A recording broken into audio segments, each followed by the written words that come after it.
Good afternoon, everyone. My name is Priyanka Sharma Wall, and on behalf of the Swiss Indian Arts Collaborative, together with Sonika Soni, Alpana Bergauer, Anita Premchand, we are so excited and honored to have you here with us today. Thank you, dear Annette, for being our star moderator, and to our very esteemed panel of speakers. Thank you for joining us.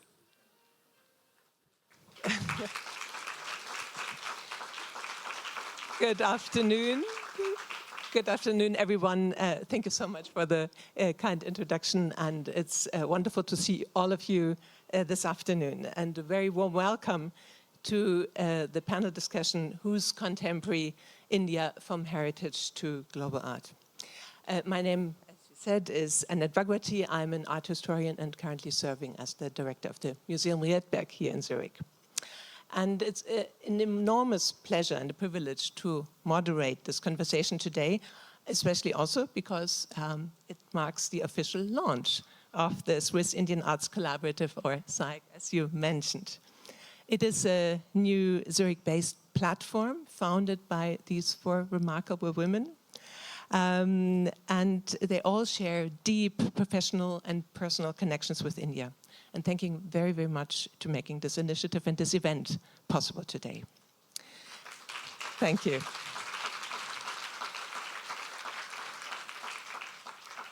And SIAC's vision is both timely as it is ambitious.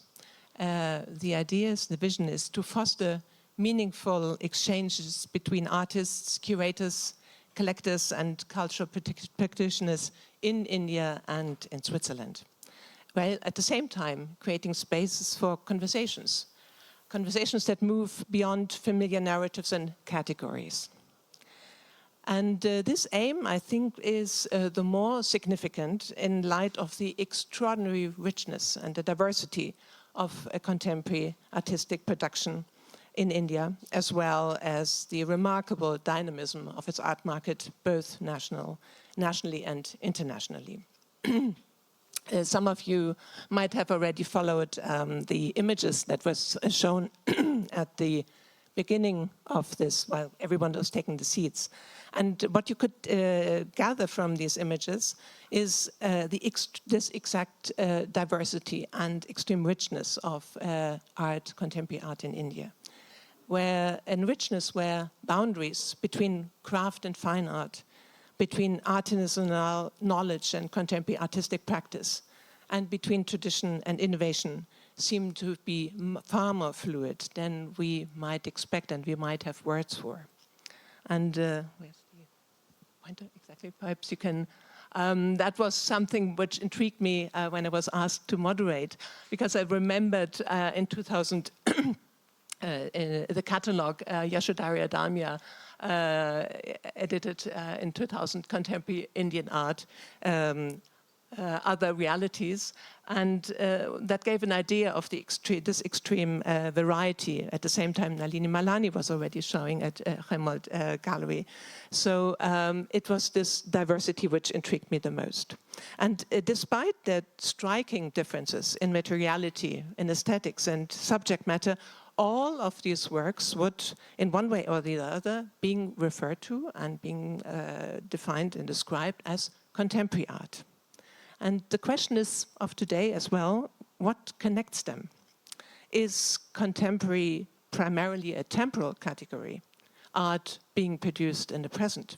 Is it an aesthetic position, art after modernism, or is it global artistic language? Are there differences in how contemporary art is understood and defined within India and in international contexts? Or, also a possibility, is it all of the above? Not a fixed condition, but a space which is constantly renegotiated. In short, whose contemporary are we talking about? And I've just listed or named some of the questions that I hope we will explore together this afternoon. And I couldn't be more pleased to have such an exquisite and extraordinary panel, exceptional group of speakers with us today. Individuals who, all of them, in their own personal ways, have shaped conversations and art productions and the discourses around contemporary Indian art, and contribute from their expertise, long-standing expertise, and from very different perspectives. So thank you so much for accepting the invitation and being on this panel this afternoon. It's my great pleasure to introduce the panelists. First, to my right, Shireen Gandhy, as the director of the Chemould Prescott Road in Mumbai, one of India's most influential contemporary art galleries. She has witnessed, accompanied, and shaped the development of contemporary Indian art for decades, working closely with many of today's most leading artists. Next to Shireen is Amin Jaffer, a distinguished scholar, curator, museum leader, and currently director of the Thani collection, and most prominently the curator of this year's National Pavilion of India at the Venice Biennale.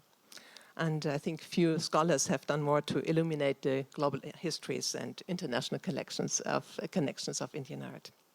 And we're also joined by Ashwin Rajagopalan, curator, strategist, cultural strategist, and one of the leading voices on modern and devotional art from South India. And through your work with Ashvitas, the Piramal Museum of Art, and the National Pavilion of India in Venice, you have been instrumental in bringing new perspectives to art histories and art, the way we talk about Indian art. And finally, but not the last, Damian Christinger, curator, writer, researcher from Switzerland.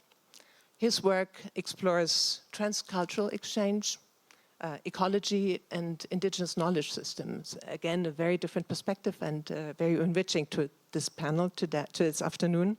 And through numerous projects in India and internationally, he has consistently challenged us to rethink the frameworks through which we understand art and cultural production and knowledge today. It's a real privilege for us to have you here this afternoon. We have 1 hour, so I think we start right. I would like to start with Shireen Gandhy, because Chemould has been the conscience of Indian contemporary art for decades. It is referred to as an institution. It's really an institution founded more than 60 years ago, and the gallery has represented and championed generations of artists that played a defining role in what we understand is Indian contemporary art today. And my first question would be, first of all, what does the contemporary mean in the context of your gallery? And secondly, you are the second generation. You took over in 1988. And when you took over, how would you describe the shift in the 90s in the art that the gallery was representing? Perhaps you can answer to that. Thank you, Annette. Thank you, everyone at SIAC. I'm really so privileged to be here, and thank you for putting this panel together. So just to launch into your question, the slide you see here is in probably 1963. So it goes back to my father, Keku Gandhi, who started the gallery. And now I'm second generation, and I also have a third generation. But to come to your question of contemporary, we have here Walter Langhammer and an artist called Heber, and they were really rooted in contemporary at the time. So when we talk about contemporary art in India, today there is this sort of division, or it's a division between the modern and the contemporary that is kind of artificially come into context because of perhaps auctions and older artists having passed away. But if you go back to 1963, when Chemould had its first launch at Gallery Chemould, the first exhibition, there was, say, for instance, an artist like Nasreen Mohammadi. Nasreen Mohammadi was in the first group exhibition, today a major voice in contemporary art around the world. But, if you look at what she did, there was pure, she was way ahead of what was happening, of what was expected to be contemporary in India. She was working with abstraction, she was working with minimal lines, and so what Chemould sort of represented at the time was very contemporary. In the sense of pushing boundaries. Yes, I mean, there was, it wasn't about the village scene that, I mean, there was that as well, but it was also about being very current in that moment. So when you sort of go ahead over the 60s, 70s, 80s, and when I came into the 90s, there was another shift, a very definitive shift. In fact, we just spoke about the exhibition you did in Berlin with Geeta Kapoor. Was that moment actually in the 90s where it was not that painting became unfashionable. I don't think there's ever a moment of that, but where installation and where a way of working which was quite apart from what one knew. And I have an example here. So we were in the Jahangir Art Gallery, which is sort of the focal point at the time in Bombay. And we had literally, this is the space you see, the red floor was as much. It was, 500 square feet or something. And that's where the change for me began to happen, and the change in contemporary art. So you see here installation by Nalini Malani. It was an important moment because politically the Babri Masjid had come down, and that shift of that moment of a mosque being broken down nail by nail really shifted the way artists looked at their own practice. And for me, this was my moment. And Nalini's exhibition here, it's called The City of Desires. We had terrible riots in Bombay. And artists began to, not feel adequate to just paint. So this is a real example of converting something, a space, into a site-specific. I didn't know what site-specific meant. But this was really, where she puts terracotta on the floor and people walk away with that blood. So it's really...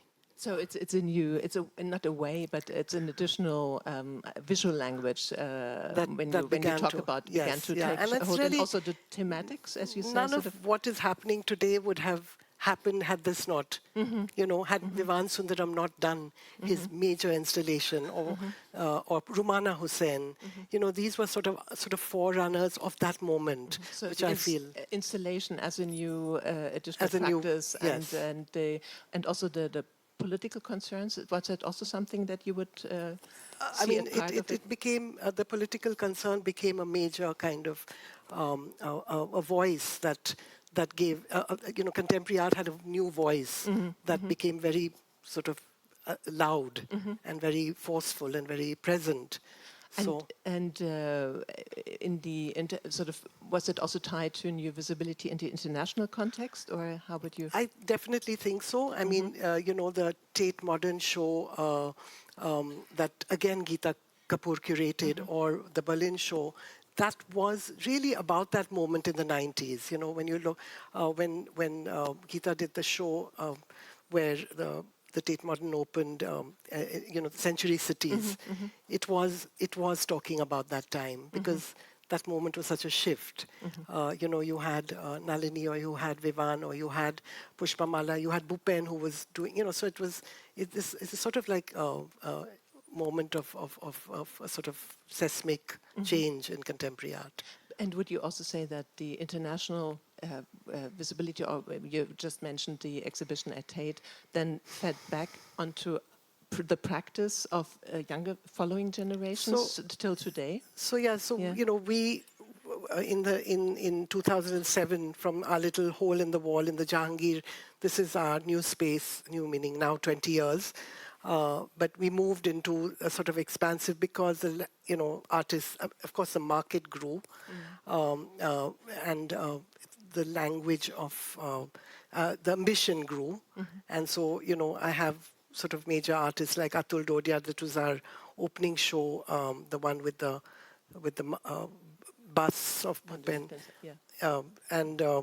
so we were able to sort of present art in a very different way, in a very, the sort of ambition was giving way to being able to open our spaces into work that was taken off the canvas. So really Indian contemporary art was contemporary art and could be shown anywhere and could be presented.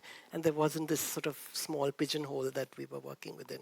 Which also here required different spaces because it's more expansive. It's not. I mean, this is all our space in Bombay right now. It's, for those who know, Fascinating. And the artworks, as you say, it's beyond the canvas, but also growing, I don't know, bigger to split biennials and other spaces. Does it change? Well, thank you. I think the next question would be to Amin to pick on that, because you said, you described it beautifully, how the shift changed also artistic production, and also a new artist generation was emerging in the 90s. Amin, curator of this year's Indian Pavilion, first of all, congratulations to this pavilion, which was a return to the Venice biennial stage after 7 years, and since 2019. And we were just talking about new visual languages, and we see here a beautiful view of your of this really big space, beautifully filled with 5 different positions. You have entitled your pavilion "The Geographies of Distance," and perhaps you can, from a very contemporary perspective today, sort of 2026, explain or try to illustrate what shaped your curatorial approach, the selection of artists and the collaboration with these artists, and how does this pavilion perhaps depart from the last one in 2019? Absolutely. Thank you very much, first of all, and thank you for inviting me to participate on the panel today. For me, I was very inspired by the overall Venice Biennale theme in minor keys, and I began to reflect quite seriously about how to articulate this this emotion in minor keys within the pavilion, and also how to articulate Indianness. Now, I knew already as a curator that, and living in Venice and going regularly to the Biennale for many years, there were practical elements. You know, by the time people arrive in your pavilion at the end of the Arsenale, they're already saturated. They've already seen too much. And they've already seen too many things that require quite a complex understanding. So I wanted to create a project which was intelligible immediately, and which would be meaningful and resonant for people who are immersed in the world of contemporary art, as well as for people who had very little formal comprehension of contemporary art, who just arrived in the pavilion. So I felt that it was a project that needed to appeal to the widest possible public. It needs to have an Indian soul.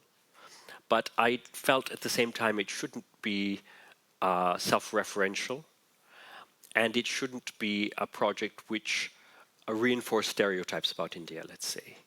So the pavilion in 2019 was about Gandhiji. We cannot get more Indian. And I wanted to do something that was very different, that showed India as forward-looking rather than reflecting on its past. And in terms of translating in minor keys, I began to think about piano keys and softness and the word minor, so tender, elegiac, maybe nostalgic, maybe even melancholic. And it was around this time that I was feeling myself, I was reflecting a lot about urbanization in India and rapid urbanization in India, because I had the chance to go back to places where I had done a lot of field research when I was in my 20s, like Ahmedabad, Bangalore, Visakhapatnam, places like this, where I found that I was in neighborhoods or streets that were really unrecognizable, completely transformed. So, talking to people also, I was imbued with this sense of a country that is really thrusting forward in the way of living, way of working, technology, etc., use of space.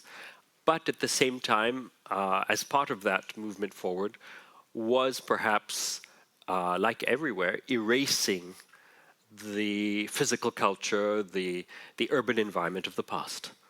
And all of these sorts of thoughts were playing in my mind when I saw the work of Somakshi Singh, an artist whose family house in Delhi was demolished, as is often happening, to make way for a larger building that can accommodate more families. And so as an act of remembrance, she measured the house and she recreated it in thread.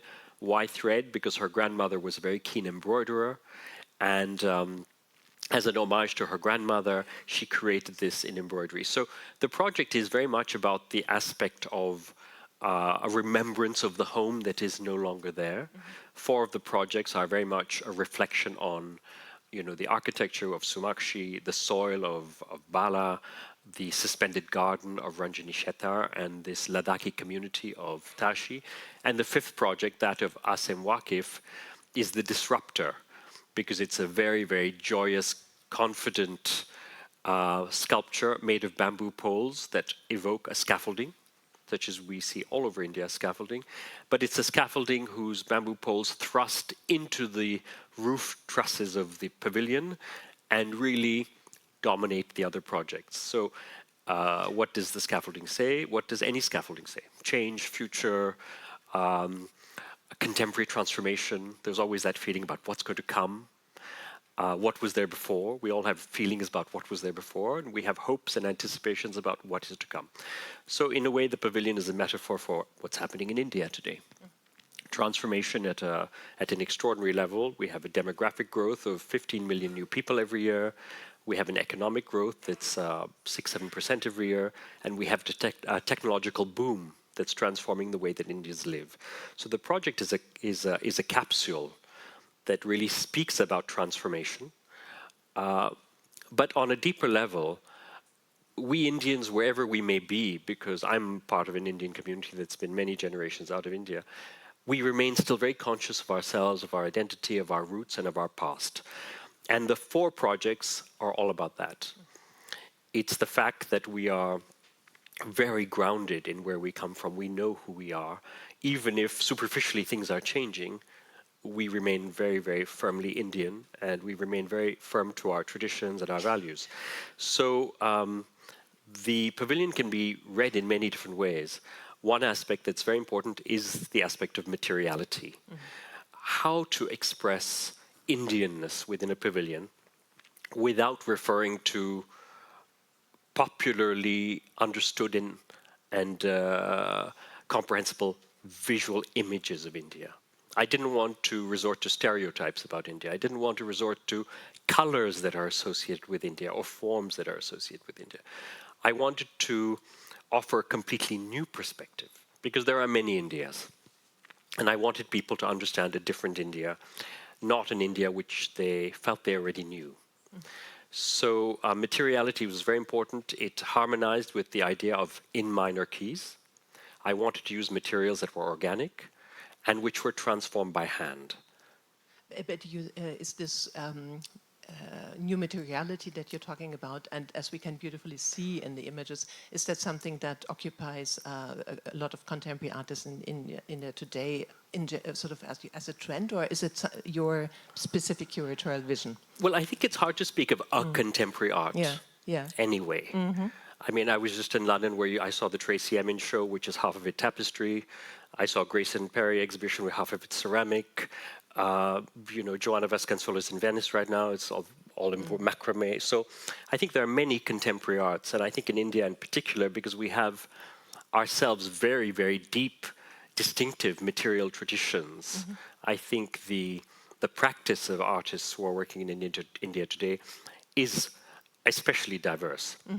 Shireen and Ashwin can speak about this more than I can. All I can say is that in terms of this pavilion as curator, I felt it was very important as the national pavilion of India, with the theme in minor keys, to show materiality that reflects Indian civilization. For this reason, from the beginning, I knew that I did not want to propose projects with AI, with digital, with photography, with canvas, with oil, with any techniques or materials that are worked in India today, but which do not originate in India. That was my particular vision as the curator. Another curator could have done something totally different, but I felt I wanted to imbue the space with an Indianness through materiality and through the fact that the materials are transformed by hand. So these are not projects that are conceived and conceptualized and made in a workshop somewhere else. These are made by the artists. And to run through the materials, we have thread, which is the basis and the cornerstone of Indian economy, going back thousands of years. We're a country that's very associated with textile evolution, production, and export. Continues to today. Bamboo, which has always played a role in Indian architecture. It's symbolically very important for us, and utensils, for example. Soil, of course. If we look at sculptural traditions, terracotta sculpture is our earliest sculpture. We have, of course, papier-mâché, the work of Tashi. Paper arts are, again, very, very long-standing in India. And then we have Ranjini Shettar's work, which is organic hand-woven cotton with a lacquer finish that comes out of regional practice in Karnataka. Yeah, thank you so much. As you said, you wanted to represent sort of a different... Oh, yeah, perhaps you can give a better idea why, of the Indianness. And it's in Venice is so special because it's a national pavilion. And I also found it very interesting that it was at the same time an exhibition that where you had also collaborated. It was there was a governmental, it was a national pavilion, but then you had also collaborated with the MMACC, the Nita Mukesh Ambani Cultural Center, Serendipity Festival, that brings me to another question, in how far this is also a shift in the way these exhibitions are put together, where new actors join forces to come up with such a pavilion. Perhaps you could also talk a little bit about, just shortly, about this moment of institutions and new actors, new culture centers. There are a lot of private museums that have begun to shape and being founded in India and begin to shape contemporary art significantly in India over the past 10 years, perhaps briefly. Yeah, absolutely. Yeah. No, I mean, but, everybody knows that private initiatives have been very central at forming public art projects in India. And it's very, very important, and of course, complementing what the government does. But I mean, it's the case in America, it's the case in Britain, where many of the museums we now think of as national institutions, like Tate, even the National Gallery, the British Museum, the Ashmolean, the Fitzwilliam, started off as private collections or private initiatives to bring art into the public domain. In the case of our project in Venice, of course, being the Venice Biennale and a national museum model, the initiative was taken by the Ministry of Culture of the Government of India to take a pavilion and to represent itself. So this was really the first step, which was taken independently by the Government of India, which then after that began to think about what would go into the pavilion and did quite extensive research, speaking to curators and artists, etc. The model which delivered the pavilion is indeed a tripartite model with the government really validating and authorizing the project. The NMACC, Nita Mukesh Ambani Cultural Center, which is used to delivering projects in its space in Mumbai and which has been a sponsor internationally, and Serendipity Arts, which is very focused on a festival in Goa every year, but does performance all over India. So these institutions really brought with them a lot of know-how, a lot of experience. They helped to resource the project as well, although the government also resourced the project. So it was very much a collaboration. And then sitting on the panel, of course, is Ashwin, who was the associate curator, along with a curator from the NGMA, Shushmit Sharma. So we had, it was a true family team with people coming from many, many different sectors and many different backgrounds. And that was essential because logistically, Venice is so complex. Delivering a project well in Venice is so demanding. All of the resources of the city are totally fatigued with more than 130 projects opening in the same few days, projects of enormous dimensions sometimes. So we needed a very strong organization behind us, very strong resource behind us, and competency to be able to deliver the project. And do you think sort of the visual language wouldn't have been possible without this tripartite? Well, anyone who will go to the pavilion will see that it's particularly ambitious. When we started installing in Venice, I think we were starting before anybody else, and we finished, I think, before anybody else. But as you can see from the scale of the project, from Ranjini from Sumakshi, from Asim. These are projects that required 10, 15, 20 days of installing, with teams of artisans and installers coming from India, working with Italian teams. So you know that if you're installing in Venice in late April, you have to book the ladder in advance. Otherwise, there will not be the ladder. So all of this nitty-gritty management, Ashwin and his team looked after. But the fact is that the scale of project delivered by India reflects what India is today, the most populous country in the world, the fourth or fifth biggest economy in the world.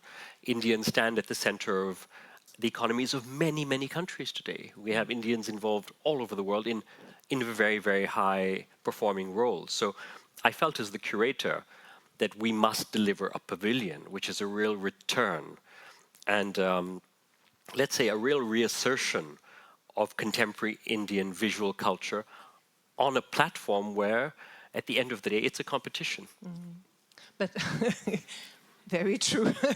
But it's interesting that this major scale and the sort of the potency of the economy then is tied back to very sort of traditional materialities, as you said, the minor key, which is an interesting tension. But to show that we are an ancient and continuous civilization. Absolutely. It shows, the pavilion shows what I wanted to represent very, very, very, in a very concrete way, that India is very associated with the 21st century. But we are also very associated with the second millennia BC. And we are a continuous civilization. And this is the point of the project, is that the materiality is an ancient materiality. But the mode of expression is very, very fresh and speaks of today. Well, thank you. You mentioned Ashwin, and you were instrumental and really a key figure in also realizing this, or bringing about this pavilion. And we talked about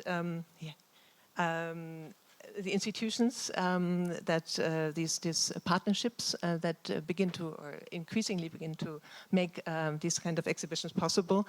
And I would like to continue on this line and bring in other, even more actors in the field and talk in particular about the art market and its growing influence as well on shaping what could be seen as contemporary art today. We had what Shireen was describing, the shift in the 90s, where installation art, new sort of video, digital art, conceptual art became more prominent than the new materialities that Amin was talking about.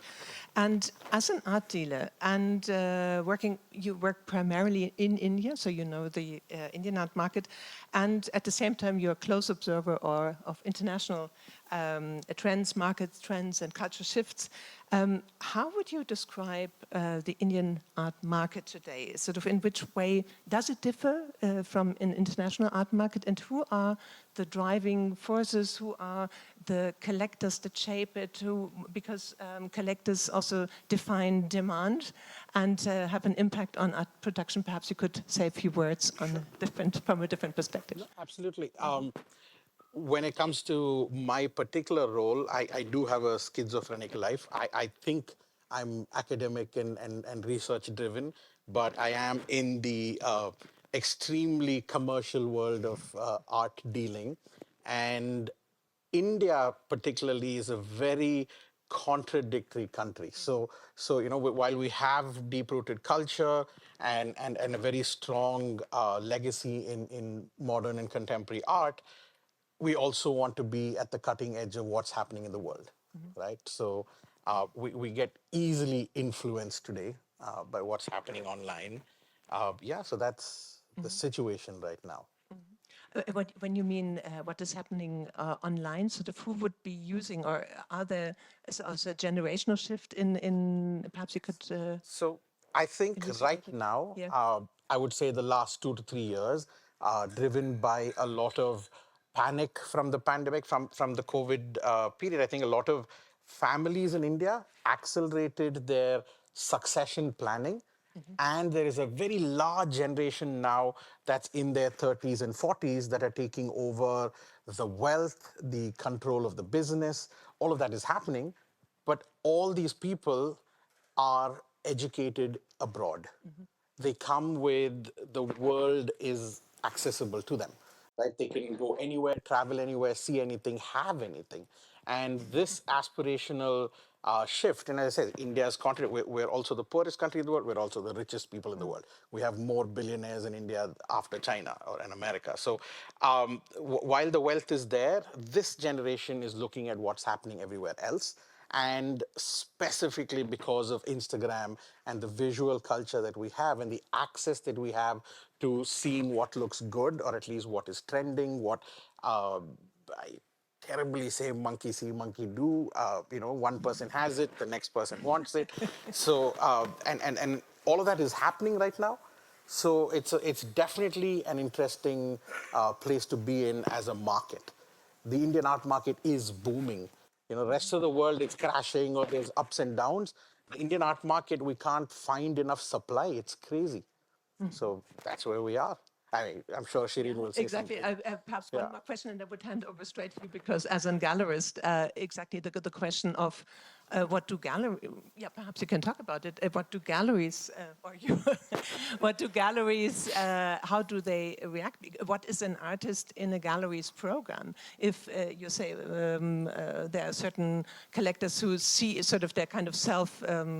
Reinforcing mechanisms. You see something at a friend's house, you want it, you go on Instagram, you see it's popular, you invest in it, and all of a sudden becomes, is it individual artists, or how would you describe it? And then what does an artist gallery, how does it react to? I think I'm going to sort of put a disclaimer to my comment, and I'm going to have Shireen view the actual picture from a gallery and a program perspective. So while I have a perspective and a program in my gallery, we focus on only art from Madras and the South. The problem right now is that there isn't the academic thread that is holding the history together. It's something of the last 20 years. So you don't collect an artist who's part of a community, a commune, they're not part of a college, right? Because if you look at artists, the only thing that right now connects all of them is the gallery that they work with, right? Because you can't, like in Bombay, you could say progressive artists. You could say Cholamandal artists in Madras. But today there isn't that. You can't connect a Subodh to a Jitish, to a TNT, to a Bharti without either the gallery or them strangely being married to each other right now. It seems that way. I don't know, but there is a little bit of that. And when I'm trying to research and put all of this in context, I can write all the way till the Baroda school saying they were classmates, they worked with each other. This is the influence, this is the pedagogy. But today I don't know, and that's reflecting on the buying trend. So would you go as far as say an artist becomes his or her own brand in a sense? Yes. So Okay. that's what's happening. Okay. And that's what I have pivoted on now. So of course, when you get a little bit of information and data, I'm very strong on data. We put together a lot of data in the art market, which in the Indian context is very limited. Globally, there's a lot of data on the art market, but for India, it is extremely opaque, very difficult to get other than the auction market route. And auctions only right now focus on modern. Like if you look at the auction results for art in India, it's 98% modern and 2% contemporary, which means is there a contemporary market in the secondary system? So with all of this coming into play, people are going after brands. And it's the culture. We live in the Louis Vuitton world. We live in owning, every part of your feet are a brand, your pants are a brand, and it's soft power, and it's, sorry, I wish you move to the slides. So this is what I do. Anyway, so this is contemporary art that we work with. Yeah. So as you can see, they're vibrant, they're colorful, they're not geographically tied down. The art today that's coming out of India should fit anywhere technically. That's the brand requirement. So, and I feel nowadays... Fit in a home or fit in somewhere. Fit in a home, fit in an institution. So the same aspirational, I use the word aspirational, but the wealthy Indians, their homes are institutional in scale. So that's the other thing in India, right? Like we're building large homes. Sometimes for the people I work with, I don't know if I'm doing a home or a museum. It's the same thing, right? So so all the artwork, the scale, the color, the subject, Indian art, in terms of politics or the commentary that the artists themselves make, we toe the line, I feel. I mean, some artists are very vocal about it, but right now we live in, like the rest of the world, we kind of just move through the gaps without ruffling any feathers. But the good thing is this trend, the brand consciousness, price consciousness, right? Like today a buyer comes up and says, oh, I know this is the price of a work, this is how much it should be. So when your audience is educated on price, then the market has some kind of movement further, right? Whether it's good or bad, I don't know. But it's interesting because when you read, sometimes you read exhibition reviews and you read it in Indian newspapers, and often there's a price tag also attached to the review, so that this artist is actually, whose work is so beautifully presented, is actually making such and such on the art market as a kind of guideline, perhaps an indication. But it was also interesting that you said the modern, sort of what you would call the modern art with paintings and really these classics is still the dominant art market, if I understand. Extremely. Yeah, extremely so. But Shireen, because as a gallerist, how do you react as a gallery to these trends? I mean, because it's a kind of, there's no, as Ashwin was saying, no continuity in terms of an art history or a community of artists or a style or whatever, or movement. I feel like Ashwin has given a lot of power to galleries, and I wish that was really true. I'm not sure that I hold that power. I do feel auction houses today are dominating that scene, and yes, we have contemporary artists that are attached to us, but I think the contemporary artists hold on their own, and I don't completely agree with that point that galleries dominate, their success or lack of it. But what I do want to quickly say is that about the market and about India, yes, we are absolutely booming. Our economy, I don't know. I mean, I don't think the economy equates with what the art market is. But I do Art Basel. I'm going to plug my Art Basel booth coming up. But also I do India Art Fair, and I do a little bit Art Dubai, which didn't happen. But these are the two main fairs that I do, and the comparison of our participation is just like heaven and earth, heaven being India. And you come back to earth at Art Basel, where you're like really scrambling for attention in a market that is actually drying up as much as India is sort of booming in Venice, for instance, where, India was kind of shining all over. I absolutely don't think that correlates to an Indian market within a European context. Certainly not in America. Because of its size and a few... Yeah, there's just the knowledge is the market knowledge is really, it was there, but it's now sort of dwindling. So your educational aspect becomes stronger. Yes, and just also to give an example, there's a very important artist showing in London in an extremely important gallery. Of course, the gallery would like to have placed that Indian artist in Western collections, but at the end of the day, it was just Indians who was, waiting and sort of frothing in the mouth, and the gallery, in order to satisfy it, ended up going to my market, which is fine because it takes the weight off me with all these. So I'm just saying that that for a few select artists, the demand is just incredible in our country. Yeah, and abroad. Yeah. Yep, thank you. I think that's already points to another aspect, and I would like to invite also Damian to speak about his sort of the transnational. We heard sort of the Basel and India and the art market in and the different art markets and different, also the younger generation being educated abroad and bringing new ideas to that shape their collection activities. And this transnational mobility, I would like to illuminate from an even different perspective. It's the Damian I was already saying, who works and moves between the continents in very different cultural and artistic perspectives.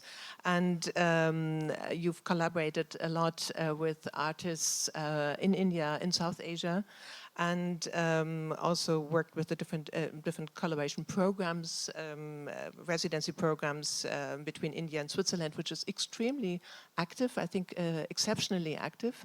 And that also brings us to the SIAC, the Swiss Indian Arts Collaborative, sort of to the core of this connection, this one now focus on one special case of transnational mobility. And perhaps you could say a few words, first of all, what explains particularly this strong connection between Switzerland and India and your driving force, but still I think there are other elements of that relate the two sort of artists from the two countries. And the second question would be, how does this experience of transnational collaboration shape sort of the perception of Swiss artists and perhaps also of Indian artists, and what does emerge in these collaborations? Perhaps you could talk a little bit about it. I think it's very important to understand that these big movements that we talk about, like these historic movements, are always shaped by little people, by coincidences, by people meeting, people collaborating. Mm-hmm. And a lot of what we do as a gallerist or curators is to create a space where this can happen, right? Mm. And a lot of people, especially in Switzerland, you know, there's a lot of kind of hidden histories that shape the present. So folk art, for example, right, the famous industrial family from Winterthur, whose generousness supported the Swiss art system for 100 years, made a lot of their money on the backs of colonial labor, textile labor, other labor in India. A lot of trade was done by the folk arts. They had an agent in every village, you know, in the 1900s. So these connections go way back. There's always, of course, a history of imbalance, but the collaborations go way back, and I think that's still here in a way. Mm-hmm. Then, you know, a lot of my Indian friends are always astonished when I tell them that the first exhibition by M.F. Hussain outside of India happened in Zurich. Mm-hmm. In a very small gallery, and it happened because de Souza and Hussein met a crazy Swiss guy at Chemould in the 80s, and then they came here and exhibited in Zurich. So the classics of modern.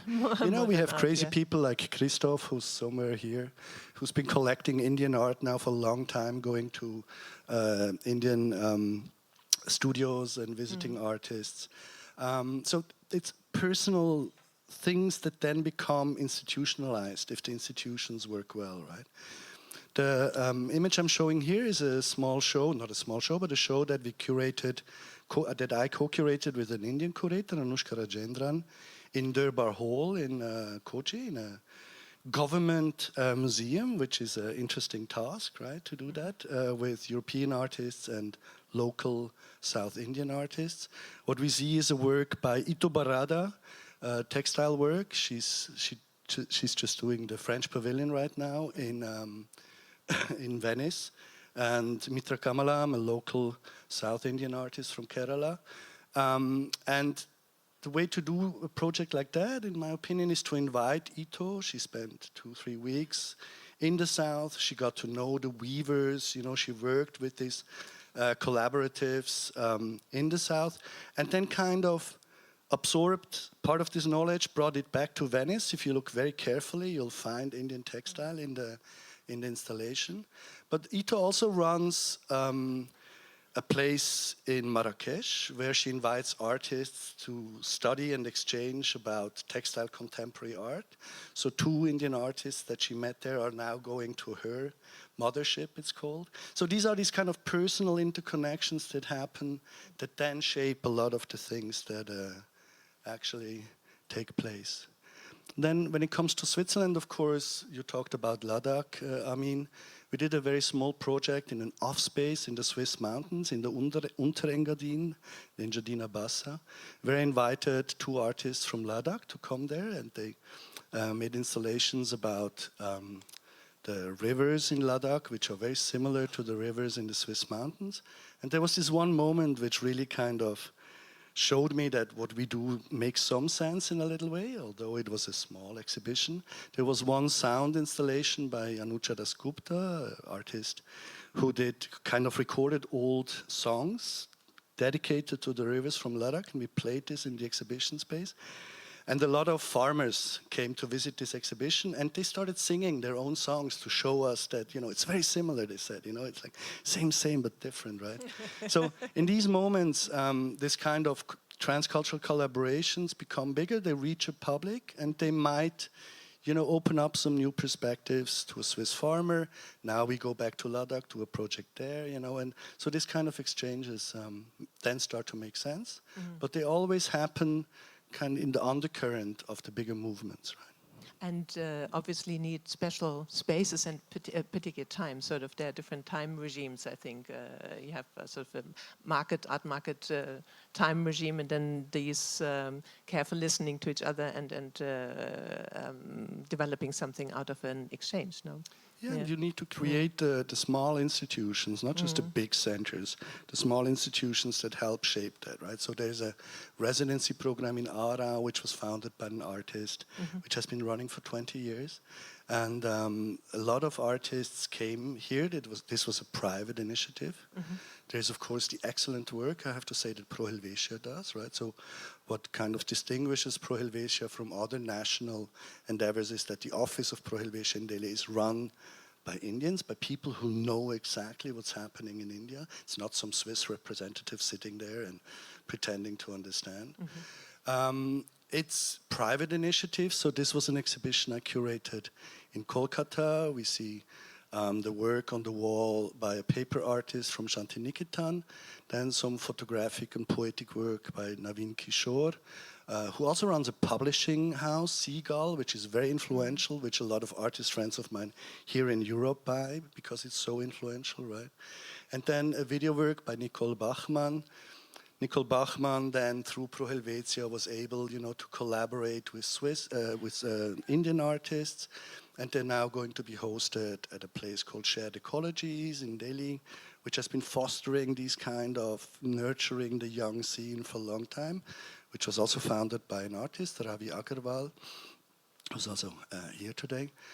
So these kind of places and these small initiatives then kind of can grow into bigger things. And then, we gave a master class in Kolkata. People were very interested in this kind of transdisciplinarity approach that Nicole has between broken poetry, performance, and video art. And then, of course, Nicole went to the Experimental Film Festival in Kolkata and learned a lot about the long history of cinema in India. So these kind of things are happening constantly. And do you also think that there a common thread that binds them together is other concerns that go beyond the national, sort of that you have global concerns like ecological, climate crisis or identity or others, that there is a common concern that then facilitates these kind of exchanges? Yes, I mean, people ask me a lot, why do you spend so much time in India, right? And I say, beside the food, which is, we don't have to discuss, and the people, it's also that a lot of the things we will have to, or we are facing in Europe, are of course happening in India, right? So how to deal with, let's say, a growing chauvinistic, nationalistic movement, growing authoritarianism, how to deal with that. A lot of artists are dealing, and also institutions and galleries are dealing with that in a very smart way. India is not China, how to learn from that. But also, of course, when I teach here at the University of the Arts, for example, my students, they do everything they need to do. They don't fly a lot. They have their trash sorted. And I always tell them, listen, this is nice and we need to do that. But if our Indian friends fuck it up over the next 20 years, then we're done, right? It's like the future is made to a large extent in India. And we can learn a lot from that and then try to bring it back here and try to kind of change as well. Thank you. Thank you. That was such a rich parkour through the notion of contemporaneity and different practices and different spaces, different actors. First of all, thank you to all the participants for their amazing input. I would like to...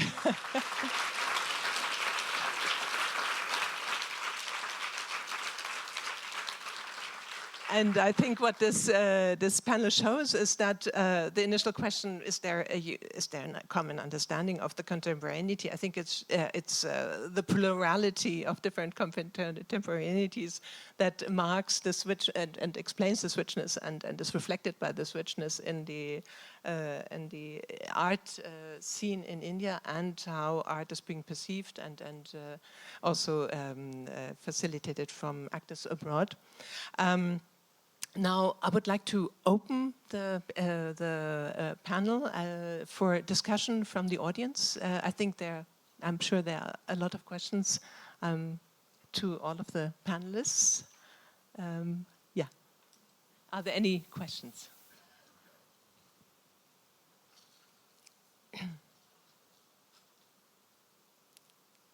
Yeah, there, over there. Yeah. It's coming, the mic.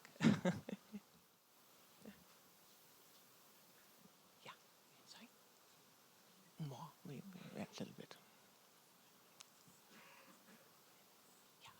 Hi, thanks so much for an incredible talk. Really, really, really special. So really thank you. I have a gallery in New York City, been in the art world my whole life, and have a home in India and very passionate about Indian culture, but I haven't bridged my relationship to the arts to my passion and love for India. So I'm very curious about any suggestions of like how you would advise someone who's very passionate about India and passionate about the arts to deepen my connection to Indian art, Indian culture, and be a bridge from Indian art to the global art world. Is that the question too? You should just do a show of Indian art in New York, and we're sorted. So. I think we are here and you can exchange cards. That's the beginning. You have two shows lined up. Yeah, there are as many bridges and as many answers to this as the diversity shows. Thank you. Thank you. Thank you. Any other questions? Yeah. Oh, there's a question over there. Yeah, that too. Yeah. Thank you so much. Question related to Art Basel. When do we see Art Basel India?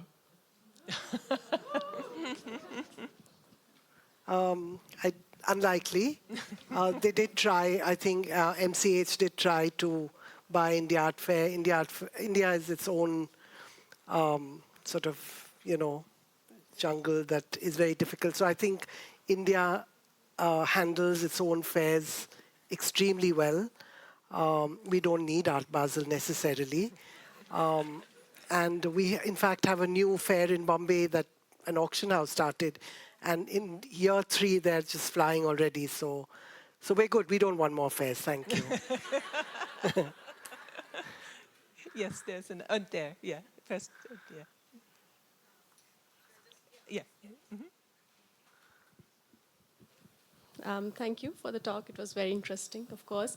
I thought it was it brought a different perspective to me when Amin said that his thought behind the installation was to move away from the stereotypes that people usually associate with India. And that's why I have a question for Ashwini here. That that when you talk to, or when people show interest in buying Indian art, are they okay with that? That if it's not related to the stereotypical image of India? So, okay, I'm going to try and break this down without getting into a lot of trouble with a lot of people. I work with everybody in the art world. But I have it down to a sort of a formula. People come to me and says, we want to buy art. And of course, they don't want to buy art. They want to buy art that becomes the next Hussein or whatever, right? So they give you a target. It has to be worth 5,000x in 4 years, but we want to pay 5 rupees for it today. right? So I go down a path. It's like some kind of a hypnotherapy thing. So I mentioned 6 names, and if depending on which artist name you choose, then I know which door to open, and then you go down a path. But India is broadly divided. There is this divide, which is between looking at what is academically good art, meaning what's shown in the galleries, institutions, accepted amongst the international narrative. And then you have Indian art that is ethnic, decorative, traditionally rooted, and they're 2 separate personality types, right? So it depends on that. And that's how the journey starts. So I would say Subodh Gupta, Paresh Maiti, and then you. So. Yes. Yeah.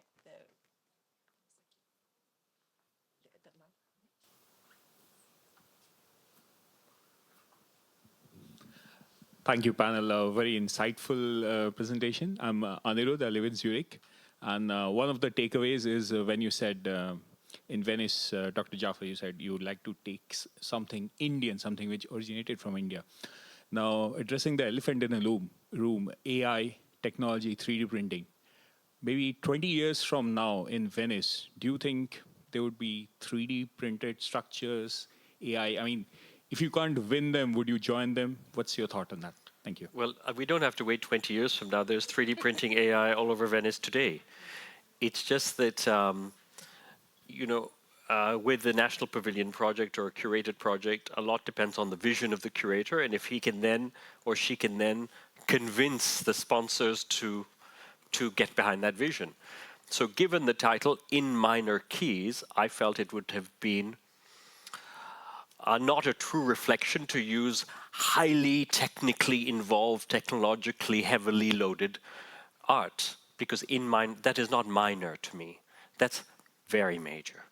So this project reflects the theme and how I, as the curator, interpreted the theme and how everyone around me understood the theme through my expression. You know, if this Biennale was called, as one was 2 years ago or 3 years ago, intelligence, well, exactly. It would have been a totally different project. It would have been heavily AI, artificial, etc. So there was no limitation. The only limitation was myself as the curator, my interpretation of the theme. The Biennale is full of AI. It's full of 3D printed things. They're not in our pavilion. They're in other pavilions. Just Amin and Ashwin, we've had sporadic pavilions. It's never been India. It's been India, 6-year gap, India. And I just wanted to correct you on 2019. It was not about Gandhiji. It was a very, very political pavilion that Rubina Karode, and it kind of got interpreted and whitewashed as something that was about Gandhiji. It was not about Gandhiji. I mean, Atul Dodiya had done cabinets that were done during the Gujarat riots. Rumana Hussain was there with Bombay riots, and it was deeply political, but nobody knew that because it was whitewashed through the text. And my question is that going further, I mean, yours was a wonderful interpretation. It was simple, like, you came through in a beautiful way, material. But going further, I'm really interested, Ashwin, you have been working with the government, and how are we going to be perceived, or how is India going to actually come out of it being, how are we going to get by the government that's going to actually dominate what we do going further? So if I were to pretend to be a spectator of the India Pavilion, India is full of surprises. The ministry said absolutely nothing in way of his curation, the setup, the artists. It was quite refreshing. Of course, there are incidents where they came and made suggestions. Or why is there no AI? Because if we put a screen, there will be all kinds of things in the pavilion other than art. But they did not interfere. They encouraged. They made sure that we got the best of what we needed, the best teams. So in that sense, it's refreshing. But the good thing is the government was on board. I think that's the important point here. The reason why we had two partners was so that there would be a very democratic process in any decision. Power was not actually in the hands of one person. So, and I think, coming out of this particular year, this edition, the government has been extremely progressive, given all the background information we have, given that how we were trying not to step on too many politically driven points. There was nothing. They didn't stop us with anything. Some of the artists are vocally anti-government, and nothing But was the said. work was not necessarily anti. I mean, it's a beautiful, homey theme. So, you're not being contentious. So you got by. I want to make a statement. So this is something I have to defend this because it's a little statement that somebody made about the whole pavilion. Like somebody came and said, like, you have the Austria pavilion, which was extremely violent and political. India was not, it is how India and Indians are. We're quiet, but we make a statement. We brought beauty back into people who walked in, and this I have experienced. It's not like me promoting the pavilion. This is people walking up, strangers up to me and saying, India Pavilion has brought beauty back into the conversation, right? And I think the rest of the But that's exactly my point, actually. Yeah. Would you like to? I have a question for Shireen about general question, and I'm not sure beauty doesn't have to be political. So I don't know what beauty means to you. No, I agree. But Shireen, what do you have a comment to say about artistic freedoms in India today? Sorry? Artistic freedoms in India today. Would you like to comment on it? Because you said something, that's why I'm opening up the question to you. I mean, you have many artists who navigate that space. Exactly. I feel like they navigate it in very intelligent ways. I think we have to be vigilant because we are in a state of the big brothers watching. There was a very, very small organization that was showing a film on a Pakistani artist a few weeks, a month or two ago, and they got to know, Big Brother got to know about it. It was like a tiny, small place on the 3rd floor of a fort building. So, I show one Pakistani artist, and I absolutely cannot bring him into India anymore. So, in that way, my freedom of expressing, my artist from somewhere else is been actually taken away. So, I'm not sure that we are in that safe space. But as far as our artists are concerned, yes, they're political, and they navigate the space with great intelligence. So, yeah. For a wider Swiss audience who might not know about the intricacies that we are discussing right now, one of my favorite books on India is very old, but it's still valid today. It's called The Argumentative Indian. Go and read it. That brings me, because I have to master the time here as well, 3:10. We're already a little bit over time. Argumentative and also hugely articulate and very diverse, as this panel has shown. If there are, do we have time for, no, I think we have to unfortunately wrap up because Amin also have to leave. So I think just listening to all of you and seeing how also Indian art has evolved over time, has developed through is dependent on different circumstances, different actors, different forces, different aesthetics, different connections globally.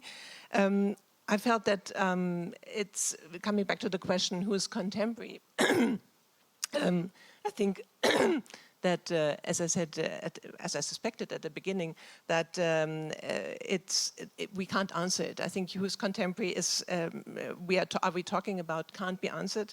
But I think that's precisely the point. So I think instead of having a unified definition, we have seen plural articulations and that are being shaped by the most different forces between local and global contexts, between the different traditions and different practices within India itself, different also collecting communities between heritage and experimentation, between different spaces, allowing for different visibilities.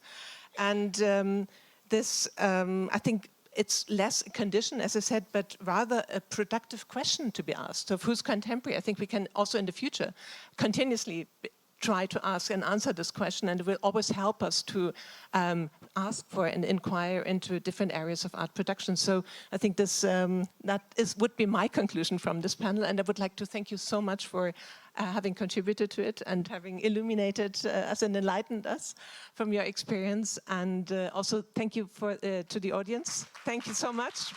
Thank you.